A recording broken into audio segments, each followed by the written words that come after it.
अस्सलाम वालेकुम। CSS platform से मैं हूँ आपके साथ सजल अशरफ। आज का जो हमारा टॉपिक ऑफ डिस्कशन है वो बहुत इम्पॉर्टेंट एक टॉपिक ऑफ डिस्कशन है जिसको आज हम डिस्कस करने जा रहे हैं। उसमें सबसे पहले जो हमारा एक टॉपिक ऑफ डिस्कशन है वो है how to start CSS preparation. CSS करना तो सब ही चाहते हैं, सब चाहते हैं कि वो CSS करें और अपने आप को जो है वो प्रूव करें, लेकिन CSS को प्रिपेयर करने के लिए डायरेक्शन कौन सी यूज़ होगी, CSS को प्रिपेयर करने के लिए रोड मैप कौन सा यूज़ होगा, किसी को ये नहीं आइडिया। सिस्टमैटिक स्ट्रेटजी कौन सी होगी, कौन सी ऐसी चीज़ है जिसको हम कौन सा ऐसा रोड मैप है जिसको यूज़ करते हुए हम अपनी तैयारी करें और उस तैयारी के साथ ही हम सक्सेस को हासिल करें। यही आज की वीडियो में हमने डिस्कस करना है। ठीक है, सबसे पहले स्टूडेंट्स को ये आइडिया नहीं होता कि डायरेक्शन क्या है, एक प्रॉपर रोड मैप क्या है। उसी डायरेक्शन लेस की वजह से, अनस्ट्रक्चर्ड रोड मैप की वजह से, ठीक है, एक इरेगुलर सा रोड मैप होता है। वो क्या करते हैं कि डायरेक्ट जो है they dive into the race of compulsory और optional subjects without even a clear sense of direction और वेल स्ट्रक्चर्ड रोड मैप। उनके पास कोई भी किसी भी किस्म की सिस्टमैटिक स्ट्रैटेजी नहीं होती, कोई उनके पास रोड मैप नहीं होता, और इसी डायरेक्शन लेस की वजह से, डायरेक्शन लेस होने की वजह से, अनस्ट्रक्चर्ड रोड मैप की वजह से, इरेगुलर रोड मैप की वजह से, नो सिस्टमैटिक स्ट्रैटेजी की वजह से, मतलब उनके पास कोई एब्सेंस ऑफ सिस्टमैटिक स्ट्रैटेजी होती है, और इसी वजह से स्टूडेंट्स जो हैं वो साल प्रिपेयर करने के बाद भी अनप्रिपेयर्ड ही रहते हैं। और यही चीज़ जो है वो बेसिकली उनकी रीज़न क्या होती है, बिकॉज़ उनके पास CSS को करने के लिए कोई एक फाउंडेशनल नॉलेज नहीं होता। स्टूडेंट्स अपना फाउंडेशनल नॉलेज बिल्ड किए बगैर CSS के सिलेबस को टैकल करना शुरू कर देते हैं, but then they got failed into this. Why so? Just because के उनके पास कोई फाउंडेशनल नॉलेज नहीं होता। सो एक मशवरा यही है, एक सजेशन यही है कि अगर आप CSS के एग्ज़ाम में अपेयर होना चाहते हैं, उसको प्रिपेयर करना चाहते हैं और उसमें सक्सीड भी करना चाहते हैं, CSS प्रिपेयर करना ये कोई बड़ी बात नहीं है। CSS में सक्सेस लेना ये बड़ी बात है। CSS का रिटन एग्ज़ाम क्लियर करना ये बड़ी बात है। CSS में एलोकेशन लेना ये बड़ी बात है। सो इसीलिए आप लोगों के लिए एक रोड मैप के साथ हम यहाँ पर हाजिर हैं, और इस रोड मैप में बेसिकली आपके साथ एक सजेशन यही है कि सबसे पहले आप अपने 2 to 3 मंथ्स जो हैं वो अपनी फाउंडेशन को स्ट्रेंथन करने में लगाएं।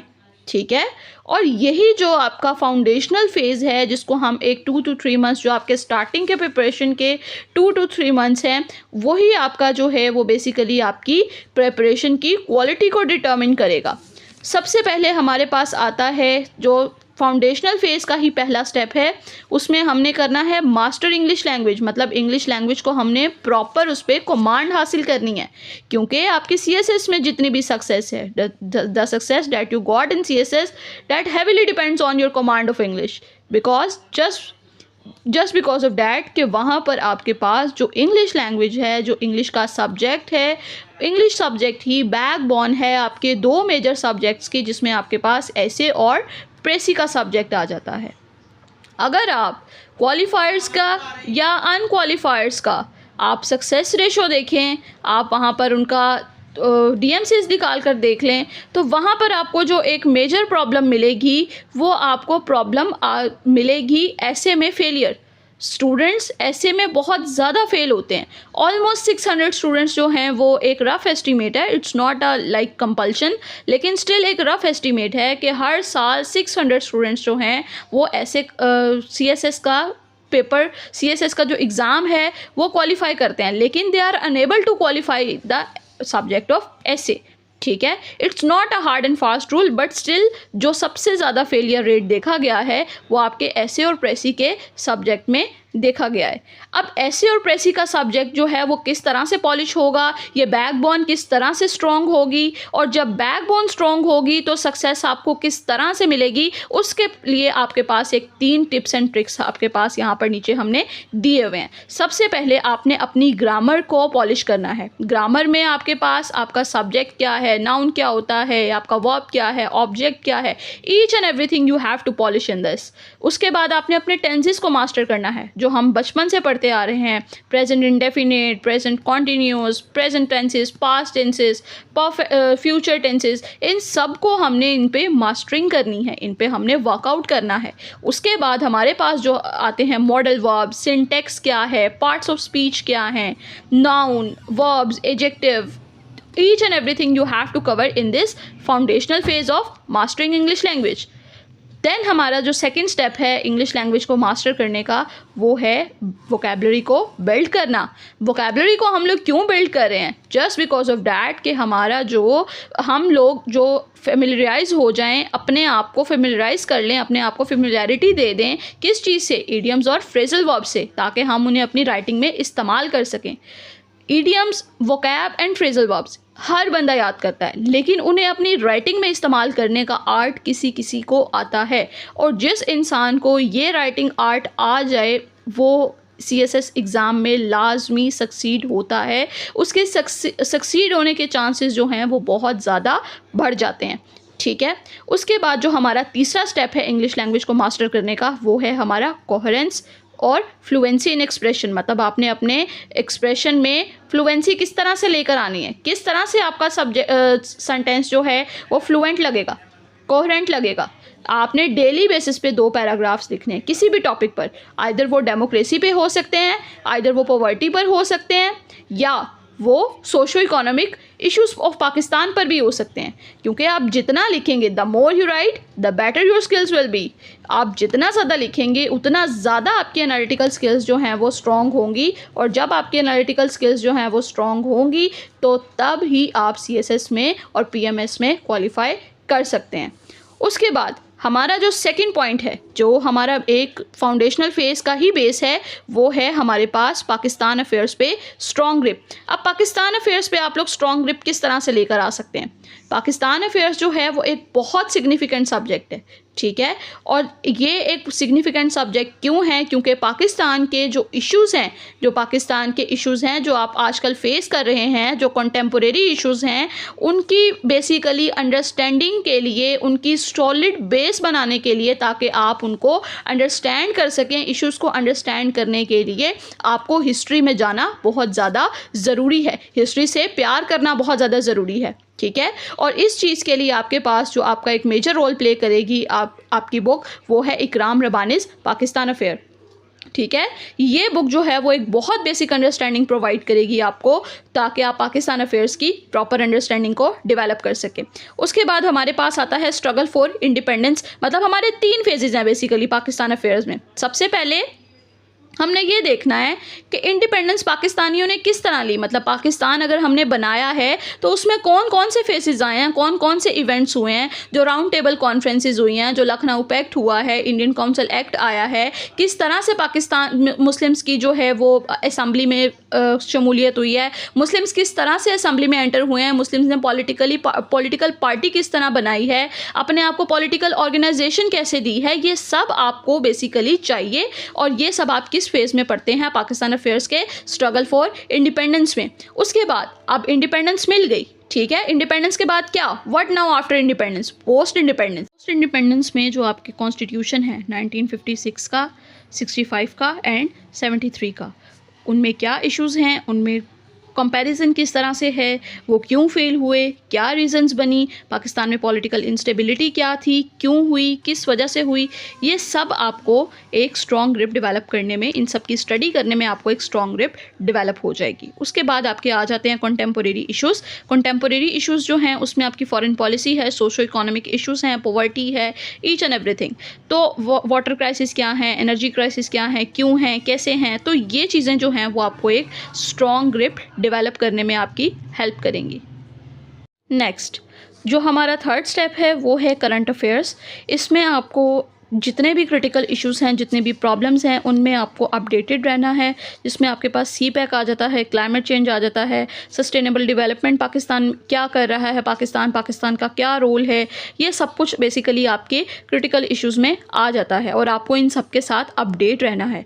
अब अपडेट रहने के लिए आपने क्या करना है? अब इस चीज़ का सोर्स क्या है? Dawn editorials, the best source that we can have for current affairs, ठीक है। एंड डॉन एडिटोरियल्स को पढ़ना काफ़ी ज़्यादा एक टायरसम टास्क बनता है, ठीक है।